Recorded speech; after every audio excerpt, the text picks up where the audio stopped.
I heard you guys talking about it. I see those numbers. When you have the potential to build a business that can do $1 million a year in revenue, you think you can do that on a couple $100 in marketing?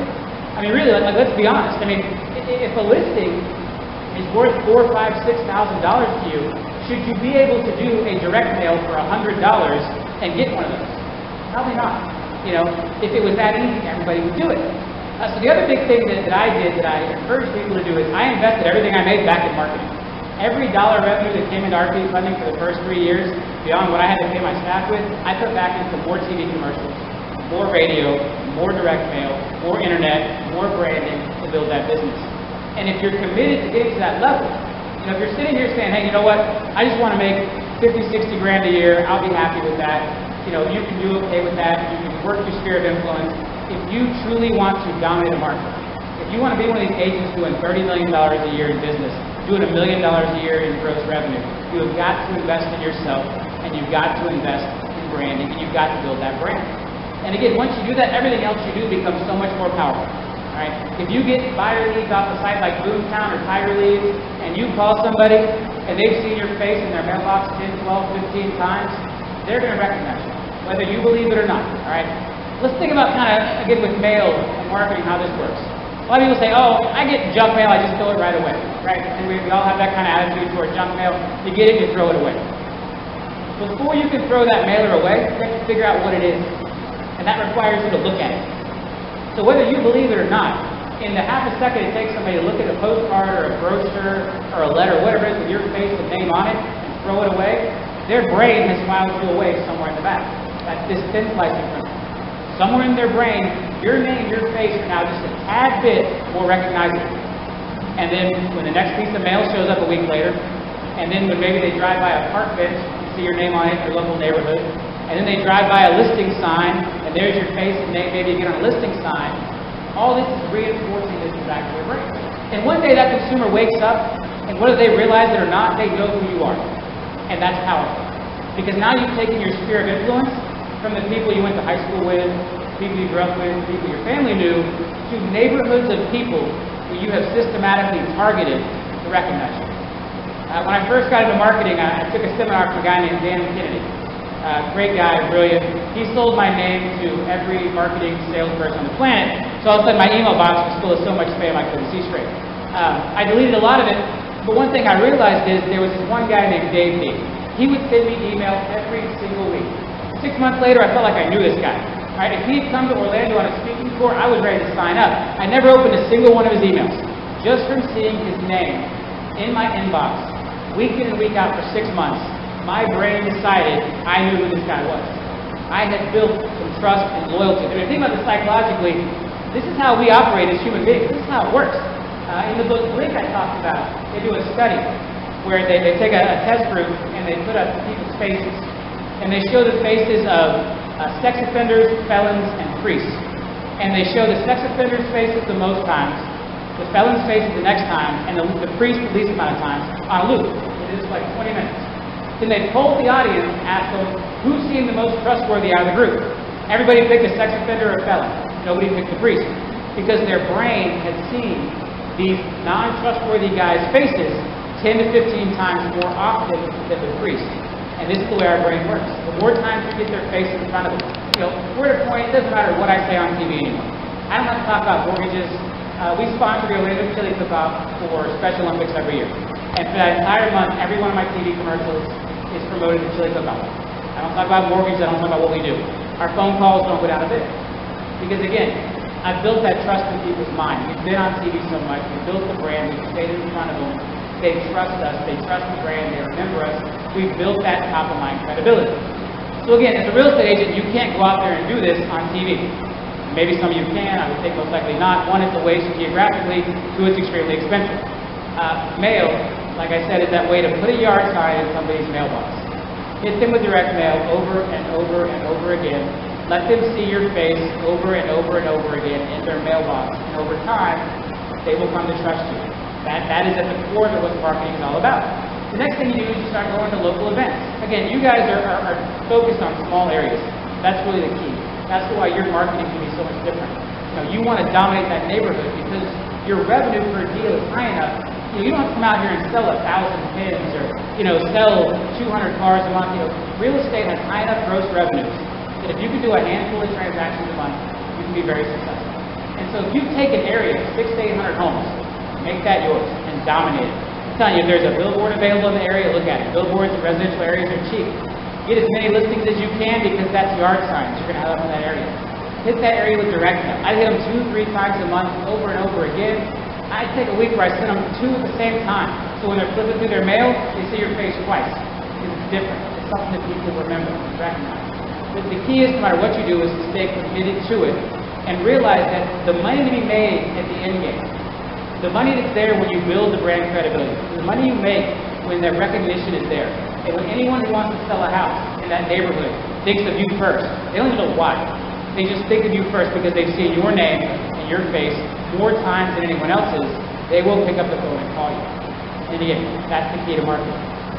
So, the next thing about direct mail is you don't have to pay for it all by yourself. And this is where there's a really great RESTO compliant way without setting up marketing agreements or whatever else. Splitting postage on a mailer with a vendor is completely legal.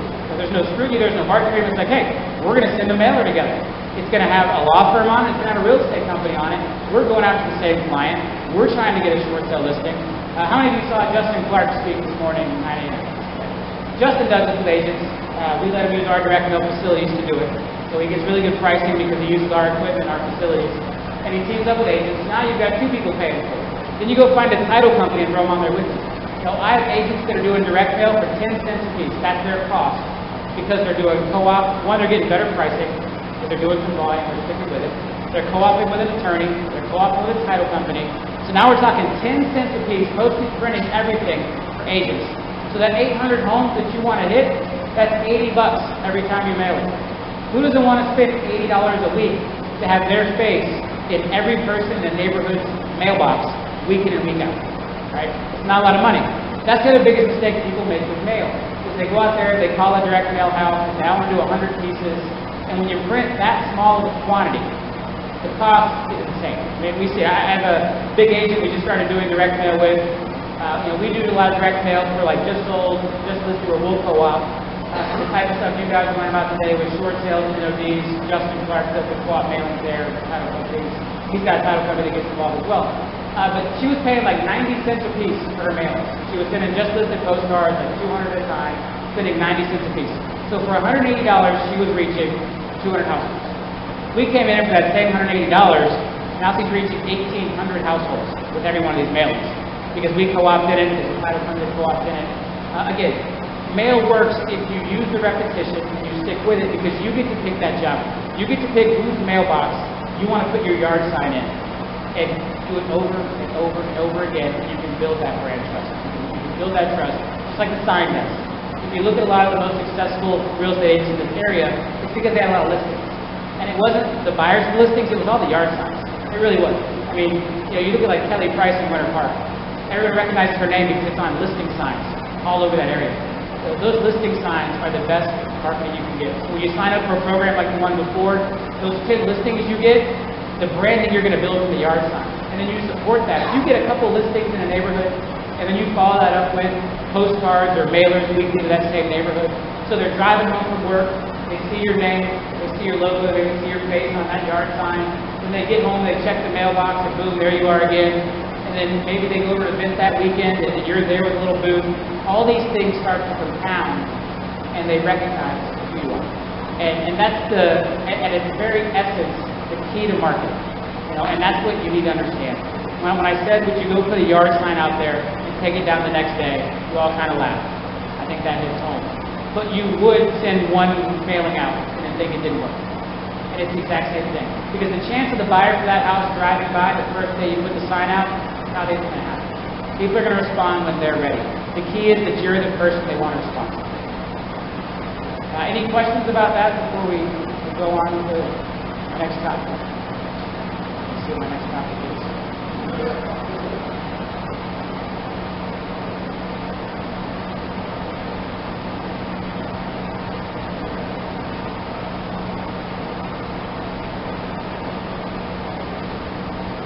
All right, the next big thing, I think that maybe real estate agents as a whole are better at this than maybe the initial marketing, and that's the follow-up marketing. Does everybody here have some kind of follow-up marketing campaign? Yes, I'm hoping. Please say yes. This is the next big thing. Following up with those clients after the closing is more important than everything else we're going to talk about. And at this point, it gets cheaper because now you have their email address. You also have their postal address. They definitely recognize you at this point. But following up with those agents over and over again is the key. And where short sales really come into this, and short sales are the absolute most important to follow up with, is because no one wants to get back into the housing market worse than someone who lost a house in a short sale or foreclosure. All right, they've had the dream of home ownership. They've seen how great it was to own their own home, to not have to ask the landlord to paint walls, not have to deal with maybe living in an apartment, and then they lost it because of a set of bad circumstances. Whether that was a mortgage they couldn't afford, a home that was underwater, whatever it is. And where, yes, there are some programs where if that person can negotiate a short sale without going delinquent, they can get back in very quickly. What we see, Justin Clark negotiates thousands of short sales. I think maybe 2-3% are able to get the negotiation without having to go delinquent. So most of your short sale buyers are going to have to wait 2 years before they get back into the housing market because they're going to have to go delinquent as part of the short sale process. So there's 2 years where that buyer is going to be back, and they're going to be hotter than ever to get back into a house. So not only when you get a short sale listing are you looking at branding from signage, a commission off that listing, all of the buyer calls from that listing, but you have a client who in 2 years, if you follow up with them correctly, if you stay in touch with them, if you do what you should do, they're going to use you again. And I guarantee you at the 24-month mark, they're going to be calling you. Because they don't want to spend one more day than they have to in an apartment, or one more day than they have to in that house that they don't own. So again, it all fits in together. It's all about putting down your sign in the yard, your fictitious sign in the yard, in that neighborhood that you want to dominate. And do it with realistic signs, do it with postcards, mailers, do it with park benches, billboards, local events. But whatever you do, identify that area and then repeat. That consistency, that repetition is what's going to get the buyer to think of you first. And that's how I built my entire brand. 3 years ago, nobody had ever heard of RT Funding. 3 years ago, we had no clients. We had nothing. We were doing a couple deals a month from some of my employees, sphere of influence and friends. 3 years later, we're in the top 3 in market share. We're doing $60 million a month in transactions, and we did it all by going to the consumer. We didn't build this brand by going to real estate agents. Right? Every other real estate, every other mortgage guy out there, Mortgage 101 is go find real estate agents and ask them for leads, ask them for referrals. We went to the consumer and said, we're not going to charge you any fees. We're going to close you on time. We're going to give you a better rate. We're a local direct brand that you can trust. And the whole first year I said that, nobody believed me, and nobody listened, and nobody called. Year 2, year 3, year 4, the brand got more and more powerful because we stuck with it. The repetition kicked in, and we finally hit a point to where buyers are calling us and saying, yeah, my real estate agent told me to use the guy they've got a marketing agreement with, but I'm going with you. We have clients where they're like, my real estate agent wants me to use the other guys so bad, I'm dropping them and switching real estate agents because we like you guys. This is the power of branding. No other mortgage company has that in this area because no one else is taking the time to build a brand.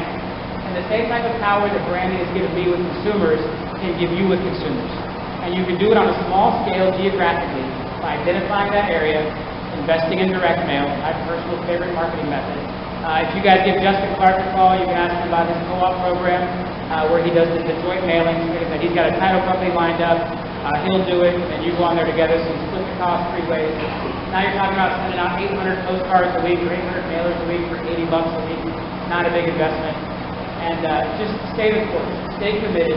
Recognize that the power you will have 2, 3, 4 years down the road when you have dominated those 800 households or 700 households with weekly postcards. They will know you, they will trust you, and they will call you if anyone else to do business with you above anybody else. That's it. Like I said, I'm not selling anything. It's not going to take us a ton of time. I just want to come out and share my basic thoughts on marketing, give you guys an idea kind of where we came from. I'm not going to pitch my company. I just want to come out and be honest about marketing. I see too many agents mess it up. I see too many agents make the mistake of putting that sign in the yard and taking you down the next day. Sending that single postcard. Scratching themselves too thin. Thinking marketing doesn't work because the one little thing they tried didn't get immediate phone calls. It doesn't. I suffered through a year. I spent a lot of money without the phone ringing, and it was the best decision I ever made. So, thank you all for your time. Enjoy the rest of the conference. Oh, any questions before I go?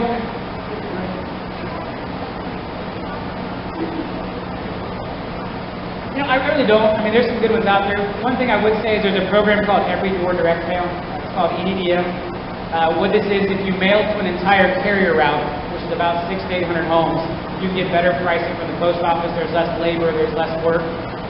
So the key is to go online and find a print shop and then do EDDM. We do, because we do 500,000 pieces of mail a month, we get some really, really good pricing. But even just doing one carrier route on your own, you can still get really good pricing.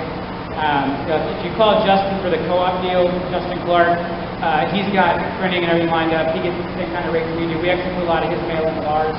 We do commingled mailing, so he gets our rates at $500,000. If an agent was going to do enough mail, I maybe willing to consider something like that with us. If somebody was really going to commit to this and maybe spend $500,000 a month on mail, I'd look at maybe letting use our printers and our relationships. But again, EDDM is the key. Every Door Direct Mail, and just shop it around. Don't take the first bid you get. Don't necessarily think that a local company is the best way to go. I would not pay more than maybe 25, maybe 35 cents a piece, total printing and everything out the door. If you start getting north of that, keep shopping. Everything, postage, printing, everything. Just say my cost is about 21 cents, postage and printing, everything for not a postcard, but like a trifold mailer, because of the volume we do. I think you should be able to get in that 30-35% range. One way to cut your costs even lower is to buy the printing in bulk. So take a postcard, print that postcard, print it up for 3 months, and then use the same postcard every week. I'm telling you, it doesn't matter. Don't get too fancy. Don't think that you got to have 12 different messages, your face, your name, your logo. They're not going to read all 12. It's just getting your face and name in front of it over and over again. Design a postcard, print 5,000 of them, and send out 500 a week for 10 weeks. By printing more like that, you're going to drop your cost. Any other questions? All right, well, I'm going to hang out for a little bit. If anybody wants to come talk to me, I'll be in the corner. I'm going to hang out for maybe half an hour, and I'm going to go on to my camera. So, thank you very much, Robert.